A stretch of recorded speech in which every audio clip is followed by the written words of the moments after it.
thank you so much. All of you, the panelists did such an incredible job of making the case that this is actually happening, what it looks like.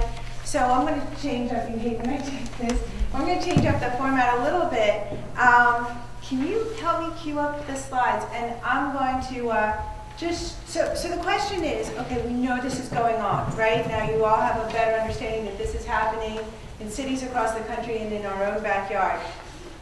What do we do about it? How do we change this? How do we try to create some of the shifts in cultural norms and in conventional thinking about this? So that's Lipstick.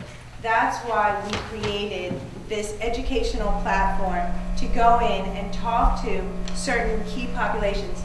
Curtis, yeah, and we'll just maybe skip over the first video and go right into the demonstration. So that's what I want to share with you. What Ruthie and I are going to do is share with you how we communicate this message to audiences around Boston and we hope out here. And then how we try to inspire and mobilize people to stand up, change their own thinking about how to solve this problem, change their own behaviors if they're vulnerable women who might be susceptible to a gun trafficker or a manipulative boyfriend, and really band together to focus on something very concrete and very effective we can do to stop the shootings. So at this point, I need 5 brave volunteers. So it's harmless and it's much less painful than what you put in the So can I have 5 volunteers? Line up, say. Promise, they're all hurt.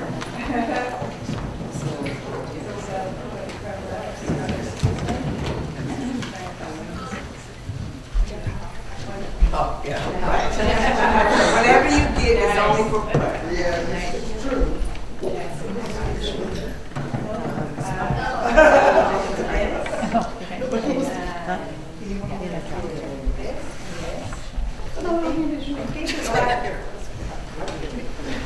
No, okay. All right. So, yeah. I want a picture with that. Oh, I can do that. I'd be happy to do that one. All right, great. Okay, got it. Okay, that's fine. It's okay. Thank you, Ruth. Thanks so much. So, can you hold them up? Can everybody see? I don't want to block anybody. So, from left to right, we've got the gun manufacturer, the gun dealer, the straw producer, shooter, and victim. This is the pipeline. This is how guns move and get into the wrong hands and cause a lot of pain and injury and trauma on our streets. So I have a question for you all. Whenever there's a shooting, where does the media, where do the public typically focus? Point to which end of the pipeline you focus. Focus down here, right? Do we ever focus on this part of the pipeline? No. Now, I want you to imagine that we're not talking about guns anymore, that we're talking about some kind of tainted food product. How many of you recall there was tainted spinach a few years ago that was from some spinach farms in California, if I'm right? How about peanut butter, salmonella tainted peanut butter? So you all are understand. Yeah, right here. So for our purposes, I didn't know about the chicken. We can change, but I want to ask everybody. We're going to focus on salmonella tainted peanut butter, and I'm going to ask everybody to flip your cards around. So instead of guns, we're going to talk about peanut butter, the peanut farm, the trucking company that brings them to market, the warehouse, the supermarket, and the victim. Now, when the FDA, the Food and Drug Administration, comes in and wants to stop the problem, where do they focus? They go right back to the source. Why don't we do that for guns used in crime in this country? Now, if you can indulge me for one more minute, spin the around. So we've got we've talked about the straw buyer, that intersection, that key intersection between the straw buyer and the gun dealer. If we arrest this person here, how many guns maybe have we gotten off the street? Maybe 1, maybe 2. But if we go back to this part here, this intersection here, we can prevent possibly hundreds. You heard how many guns were involved in this trafficking case. 30 she bought. We know of other cases where it goes up to 40 guns, 50, 60 that are funneled into the pipeline this way. We can prevent hundreds of guns from ever ending up community by community on the streets causing all this carnage. So can we have a round of applause?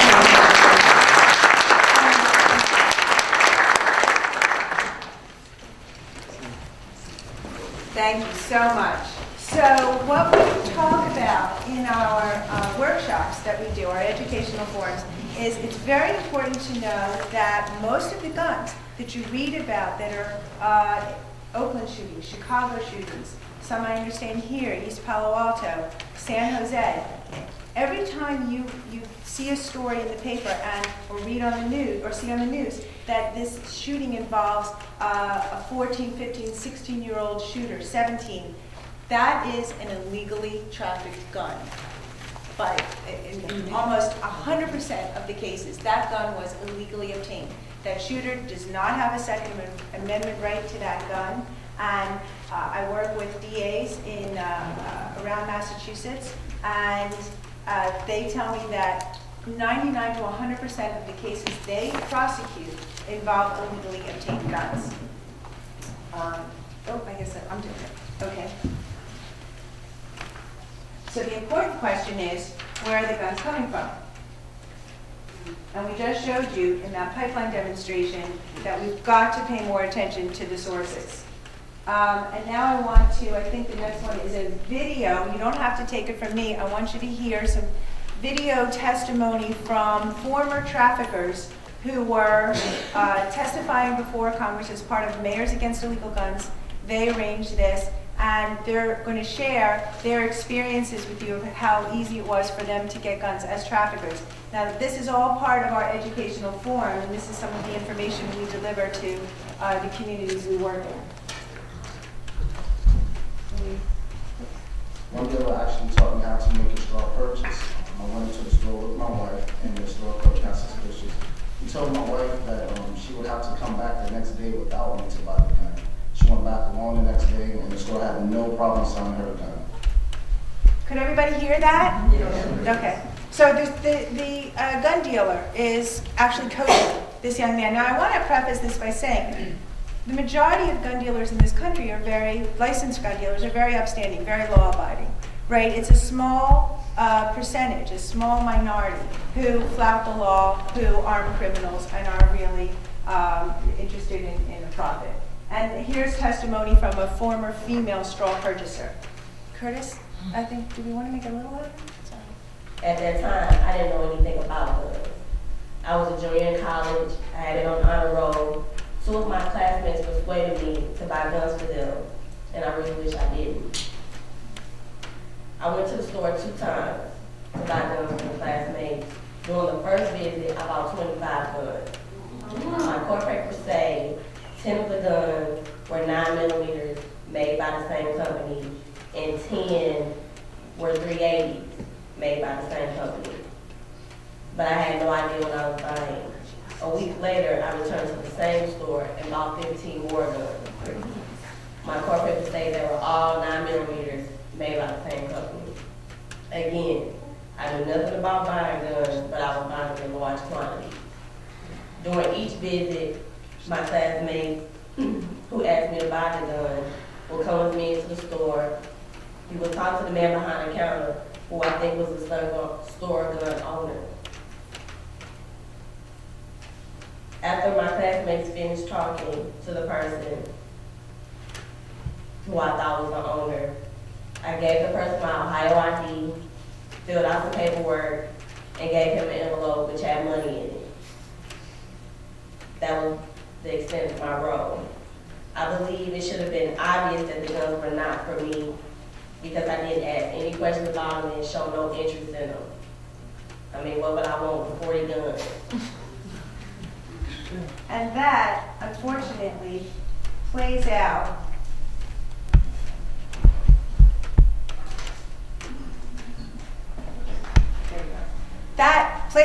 that scene over and over again, just about every day in communities across the country. And we've heard that women are disproportionately involved in the sale of guns that are then turning up on the streets used in crime. That I think it was the Congresswoman who mentioned that when a woman is involved in the purchase of a gun, that gun is twice as likely to turn up in crime.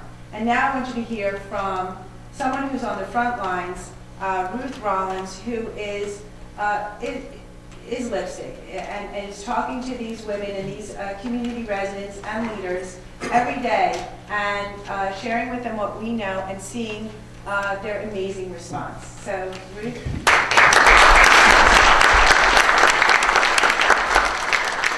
First and foremost, on behalf of the Lipstick Ladies, Congresswoman Spears, we wanted to give you a lipstick. Oh, good.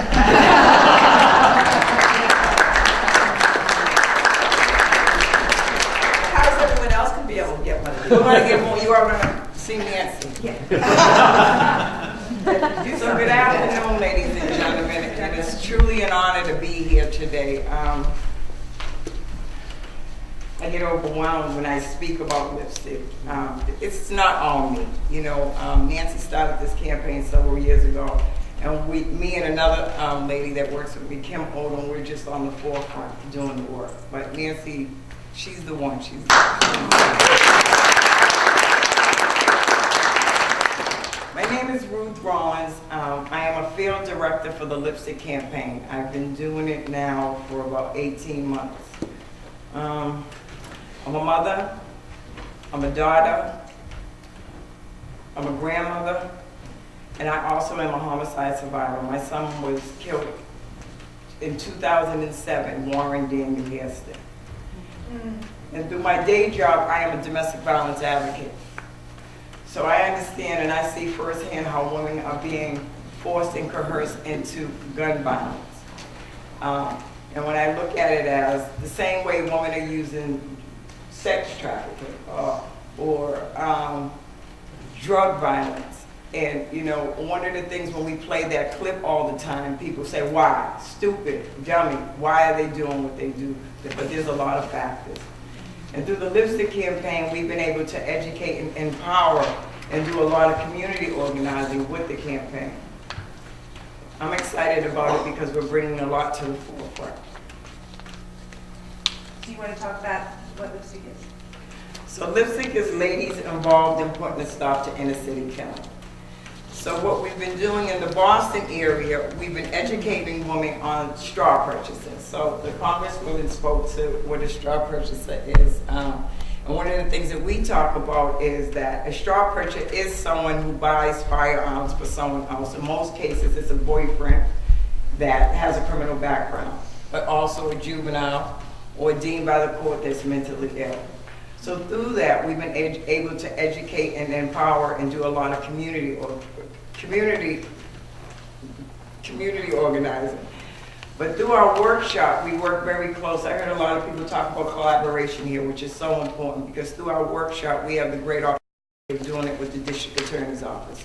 So not only are we educating the women about morally what's, you know, their involvement, being involved with buying guns for someone else, but we have the district attorney's office along there with us talking about the consequences on buying guns. We talk about straw purchasing, but we also talk to the fact that in regards to firearms, holding, hiding, and storing. So we're not only just talking to the young ladies, we're talking to the nanas and the mothers and anyone else that's involved in that. And I have a pet peeve for the women because I believe women hold the key. If we get to our women, then we can deal with our babies, but we have to start with the women's first. So how about the pledge? Let me hand out the pledge. And one of the tools. Okay. Isn't that it? Yeah. All right. Just pass it around. I'll be doing it. Okay. I thought that was at the end. Yeah, too easy. Okay. We following the script, or am I just adding? She's big in the improv now. One of the things that we do in the workshop is we've been doing a lot of community organizing. You guys talked about the sex trafficking. One of our collaboration people that we work with is an agency in Boston, My Life, My Truth. They work with a lot of young girls with sex trafficking. And one of the things that we did, we've done a lot of workshop in homeless shelters, domestic violence shelters, all throughout the Boston area. But most recently, we had a workshop that we came up with meeting women where they were at. So we had a beauty day. So the beauty day was to invite women, old, young, into the beauty salons. And when we were giving away nail stipends, hair stipends, but most of all, they came in and got educated around straw purchasing and holding, hiding, and storing guns. And through that, you had mothers walking out of there like, you know what I know now, and I will not condone that behavior. We had over 100 women join and sign up with our pledges. So what Nancy is passing around is, and I know I see a few of you guys, and you're deputized, what we do in our workshop is, that one of the action steps that we ask is that, one is, I will ask, where did the gun come from after every shooting? So in our community, if you heard a shooting, tweet, ask. You know how when there's a shooting and everyone, the same demonstration Nancy did, and everyone shows up, which I'm not minimizing by any means, the victim or the shooter, but we never tend to ask how are these guns coming into our community.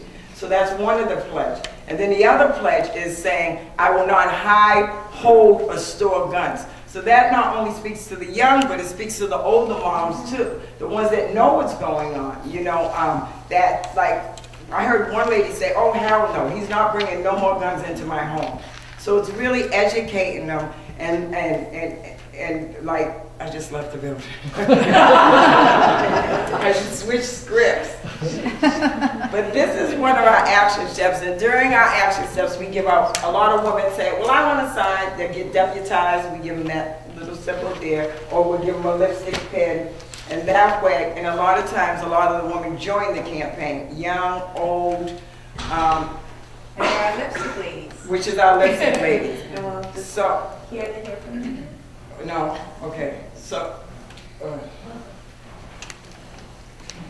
what we've been doing, we've been putting it on blast.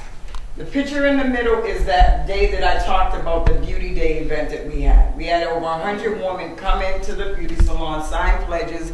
A lot of people joined the campaign. Community organizers, people from the community that wants to make a difference. And the piece that I bring, I say it's not only educational, it's healing. As a survivor, when I do this work, I'm able to stand up here and say my son's name, so it's healing to me.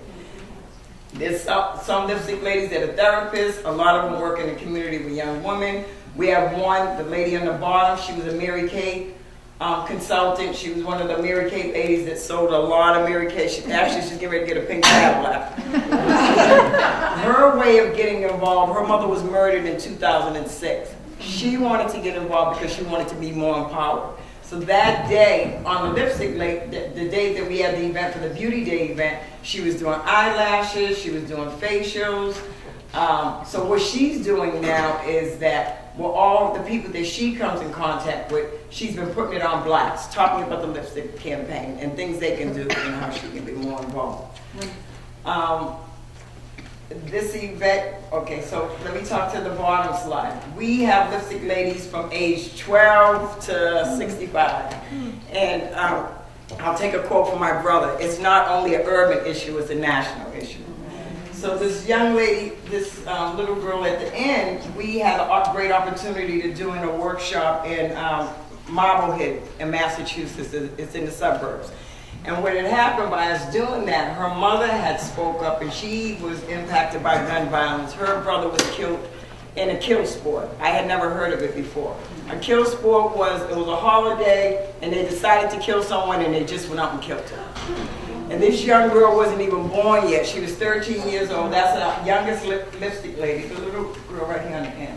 What she did, she went around with the lipstick campaign and raised $1,200 and put it on blast, educating people in regards to strong purchasing and the whole thing about our campaign. So let's hear from the lipstick ladies. Get you off the hook, finally. And we'll hear from Queen, and so would they all come and call themselves our lipstick ladies? Okay. Before we do that, I'm going to have to leave, but just based on what we've heard so far, and I know there's lots of ideas brimming up that I hope that you're going to share with us, because this is the beginning of everyone getting one of these pins if you do something. But part of what we have to do is pay it forward, so to speak. I'm thinking that if everyone in this room, the next time there's a shooting anywhere in the Bay Area, writes, emails, calls the local TV stations and says, where did the gun come from? We've got to change the way the media looks at this issue as well. And I think that would be a great step forward. I think we should do this training for the media in the Bay Area. I don't know how to go about doing that, but I think that would be a good thing to do as well. And I think we should all think about women-based organizations and businesses, besides the manicurists and the hair salons, that we can somehow make the case to them. And I'm thinking of organizations right here in the Bay Area that are women-owned companies, like Stella and Dot, and Benefit, and some of the others, and you know them as well. And we've got to make a pitch to them to become part of the lipstick campaign. I'm very excited. I hope you are as well. We're going to do some great things.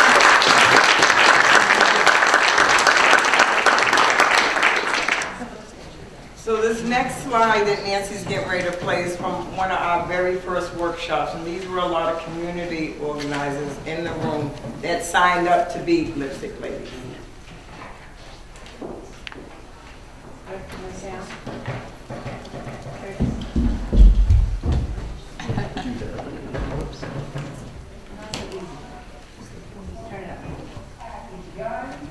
Guns in my yard, under my car. It's just like the guys had her carrying the guns. So many of us don't know. We don't know. What is the next step? Okay. It's the shooter, right? So now we're talking about the shooter, and now where does the gun come from? As a concerned citizen myself, I've really never looked at where guns came from. I never looked at the part that how women are exploited in this way to purchase guns, becoming straw buyers. And so that was huge for me. And I know I'm going to make an impact with the young ladies that I work with to help prevent them from becoming straw buyers.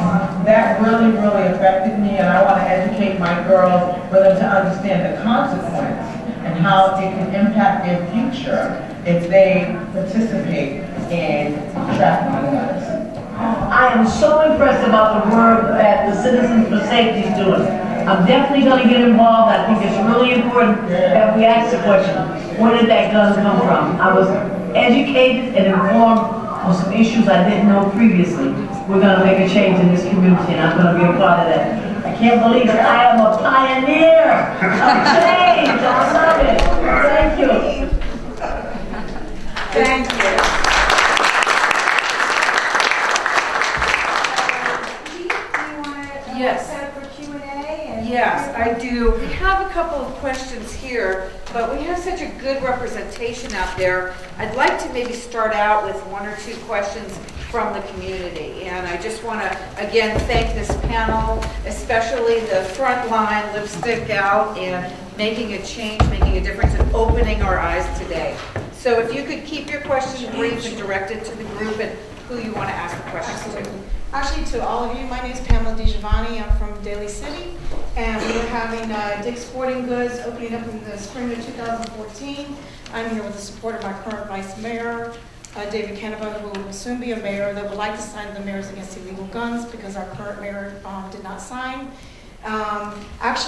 Currently with Dick's Sporting Goods, which will be opening up, you're going to be able to order assault weapons and things of that nature at the mall and be able to pick them up. So I believe in prevention, and I want to know can I have any assistance or join any of you? What can I do to make sure that this is preventative and those guns do not leave Ceremony Mall and end up as straw purchases or kill someone? So in other words, are there ways that communities What can I can do? prevent straw gun purchases for guns turning into crime guns? Yeah, Dick's Sporting. I think especially with what we call the large dealers of that sort, I think just merely you and others going and meeting with the manager there, Okay. sharing just that concern and encouraging them to train their employees to be on the lookout for what you've learned here.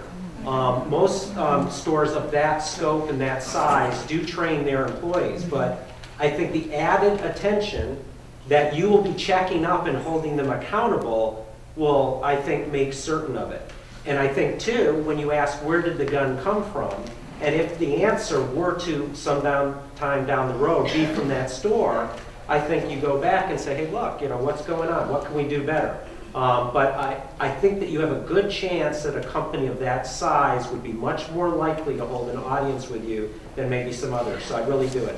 And maybe there could be a part of a lipstick pledge, who knows? Yeah, that's what Yeah, and I think when you talk to them, you want to find out what are their practices, because there are better practices and worse practices about figuring out who really is a straw purchaser.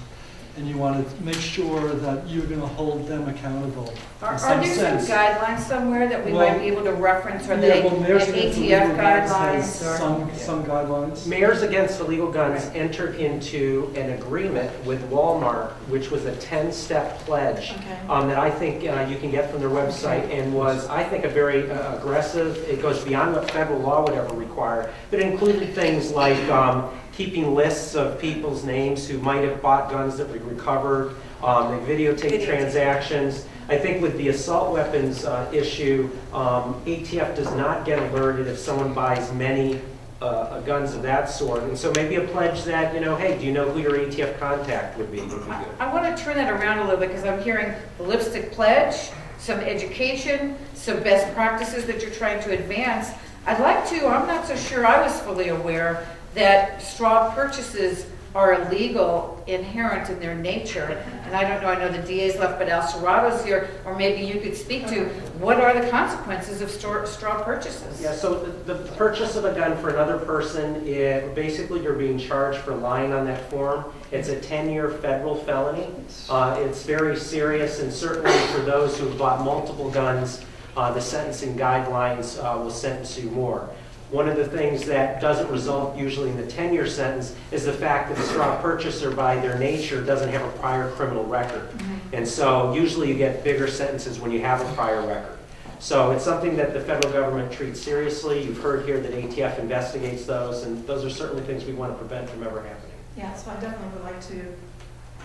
Absolutely. We want to come out of here with activism. I think the Congresswoman would like to see that. Do you have something to? We have our first lipstick lady. Yeah.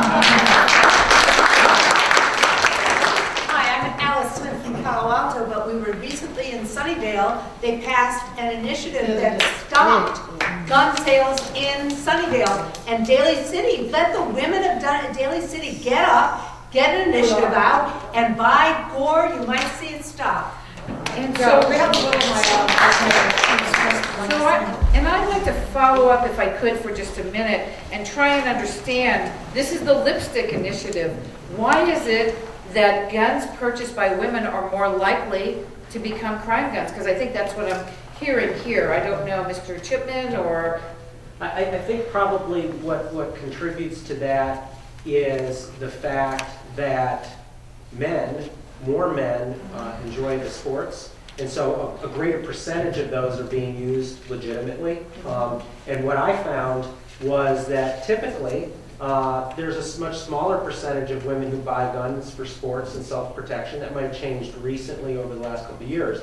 In my experience, when you have women buy multiple guns of the same type, 15, 20 at a time, I mean, it's quite clear that something's going on, and I think it's that kind of behavior that we need to stop. Because as you said, if you're buying 20 guns, Agent Real is going to find those on the streets, and hopefully they're getting them before they're used, and that often isn't the case. Can I just add something? I think we're vulnerable. We talk about the fact that women are usually the ones without the criminal histories, and we're easy prey for gun traffickers, just like we're easy prey for drug traffickers, as Ruthie said, or human trafficking rings.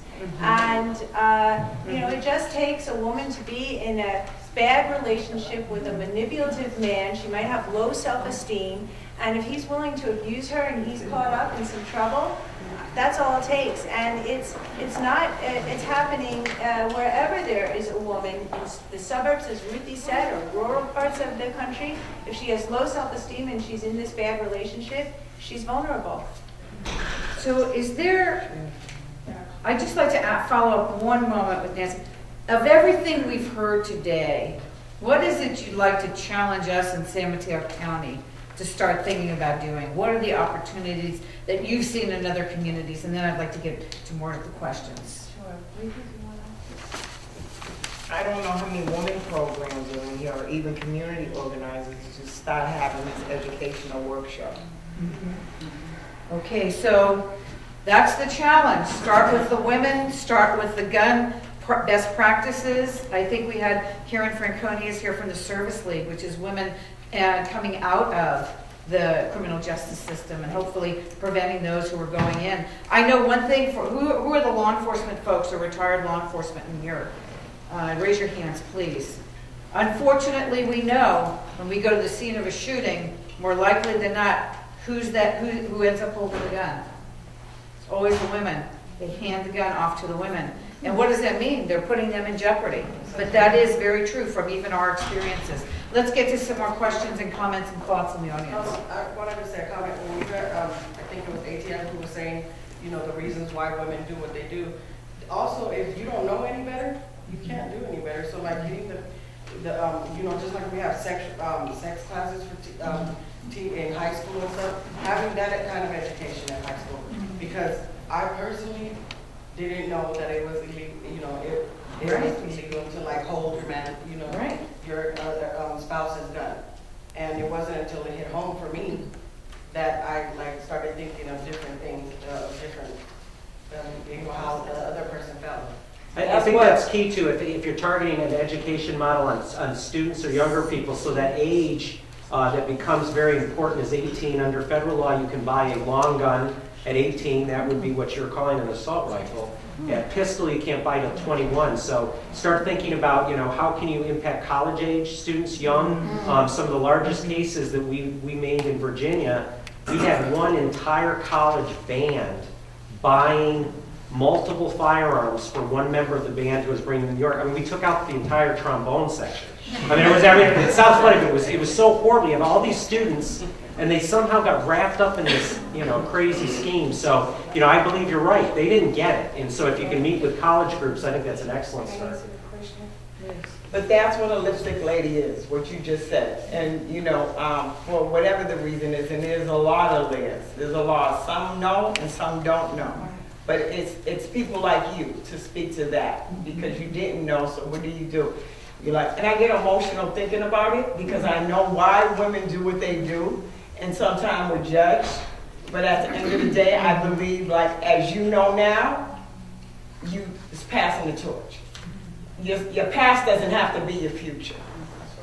Okay, we'll do a couple more questions. The woman here, then I have you right here. Just real quick, my name is Janice Crump, and I'm an employee at Hope House in Redwood City, and I was on both ends. I was in the drug field, and I've been clean for 21 years, and so. And a very ardent community worker. And, you know, I did everything because they said do it. You know, you name it, I did it for my man, whoever. And so now, working with women, is there a lipstick campaign here in like the Bay Area so that we can really empower them?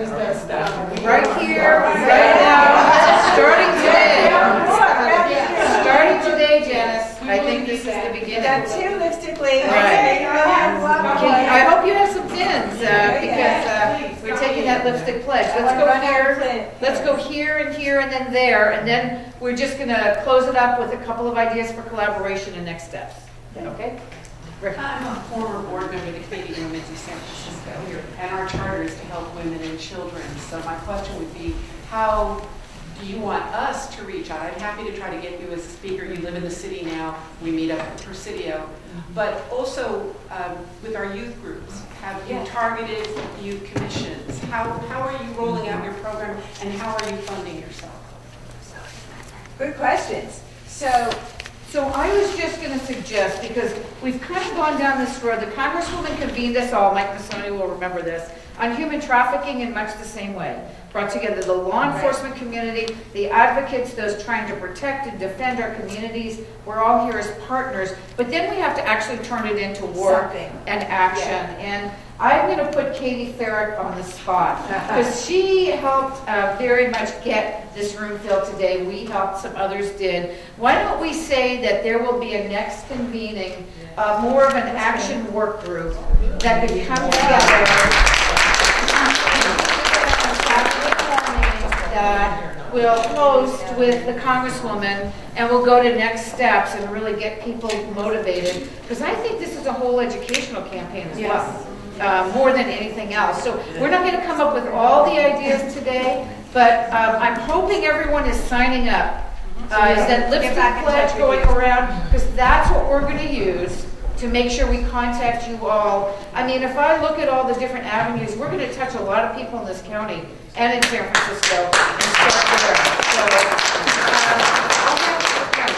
It would seem to me that if you took some of the content from today's presentation, including the role play, and made a half-hour video that could be shown in the schools, that would be really useful. Great idea. Nice. And I will say, for those in law enforcement, we know this. We go to crime scenes, we go to schools and parks. Kids as young as 8 and 10 are wearing bulletproof vests. So it is here in San Mateo County, and it is certainly here in the Bay Area. So what a nice way to launch it off. I'm gonna ask I think you had a question. Let's end with you, and then I'm going to kick it back for any last thoughts. Great.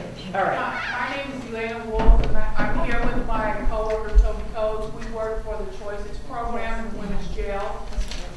We have our own pod, which is we like to call an isolated community, where we are teaching women to better themselves and going back to basics. And they trust us because we both have been in life and have our own stories. And we've been clean and sober for 31 years. I think this is great. We hear the horror stories. We hear how they're being thrown in trunks and how, with the guns and, prostitute. We hear all this stuff. And we educate as much as we can. We have PTSD safety. We have everything along with our own experiences. But I think this is one. I'm hearing some volunteers in the audience. I think Service League, Hope House, some of our volunteers here. I know the Congresswoman's staff, Katie, who's been on the front lines with this, probably working with Nancy and some of our collaborators, and maybe doing a lot of it through maybe Choices, Hope House, Service League, and starting there, but looking at how each community adopts a piece of it. So I think, Nancy, you're going to stick around after this.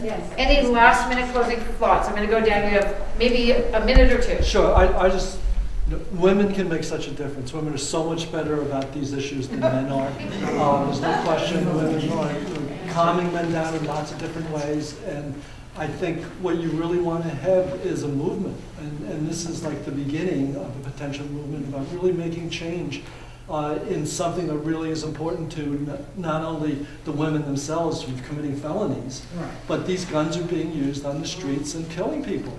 And it's an enormous thing. And so now, people in my community, that the kids are learning how in schools they're spending time about what to do when they're shooters. That's what they're spending, supposed to learning how to do math. And women can make a real difference. And this is an incredible wedge issue, I think, to try to get women more involved. And this is just about changing social norms. And it's about something that everybody should be able, whatever you think about anything else, to get behind. Excellent. Thank you. Sir. Thanks, Dave. I guess my final word is again, it was great to be here. I just reject the notion that training our kids to run into basements when they hear gunfire is the new normal. I know my country can do better than that, but I don't think we need to wait around till someone else does something or someone else passes a law or a police officer arrests someone. I think we can focus on our own conduct and the conduct of those around us, and we can lead that change. And I think that's what makes this so empowering. We don't have to wait for anyone to do anything. We can just do our part. So I'm very pleased to support what Lipstick's trying to do. ST, I am so thrilled to hear you say that this is a public health issue. Because until really public health, it is epidemiology. Where is the disease of gun violence in our communities? And so for you to embrace it here in San Mateo County is really important. Any last minute thoughts? Just that I'm excited to be a part of this movement that's growing here. Okay, great. Thank you so much. Nancy, Thank you for moving to San Francisco. Why don't we start with the lipstick ladies first? And I'll close it with this. You know how they say it takes a village to raise a child? Yes. It takes a community to raise a woman. Yes. Thank you so much. And for all you do out there, you are the action about which we all are going to rally around. So you're inspiring. Thank you so much. Thank you. Thank you.